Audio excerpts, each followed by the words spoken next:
Well, let's keep getting you more voices now on the market. When it comes to foreign portfolio flows, India will overtake Japan by 2025. That's the word coming in from Kaku Nakhate of Bank of America.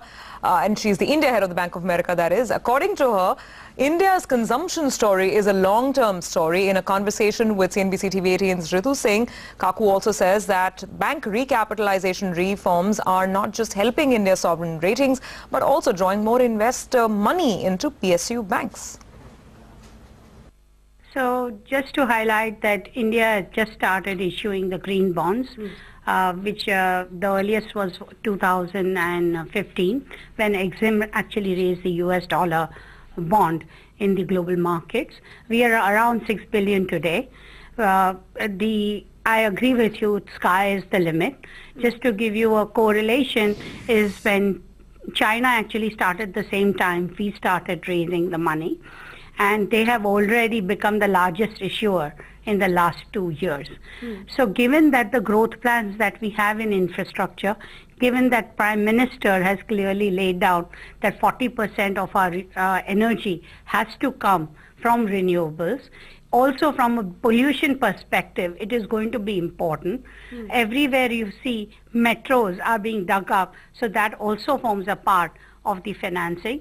So clearly there is a need for creating a strong ecosystem which can sustain the investments in this category. And for that, not only have we to look at the global bond markets and the other catalytic financing, because it's not just a bond, it's the whole ecosystem, whether you call it a mezz debt or whether you call it an equity financing, it all comes into the climate change financing. Water is included also as you go along. I think we need to create that ecosystem, and locally we need to educate some of our own, if I may say, investors, so they understand the concept around ESG and in particular environment and what it has stored for me.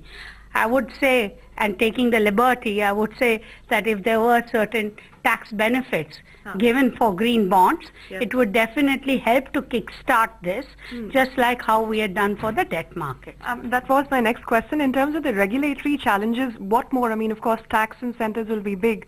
What more do you think the government could do to encourage more green financing in India? So government has taken their steps, to be fair to them. Exim was the government company which started it. There have been recently, NTPC, REC, etc. who have done. There are private sector players like Greenco Renew who have also taken the lead. We've been working with many of them. And then if you see, the banks also have taken a lead on separating out the financing, for example, for the green. What more can we do is we need to make this more popular. The other thing is, under the FPI route, many of the debt limits have come to a halt. But if ever there was something that we could segregate that out, that could also cause a renewed interest in that space.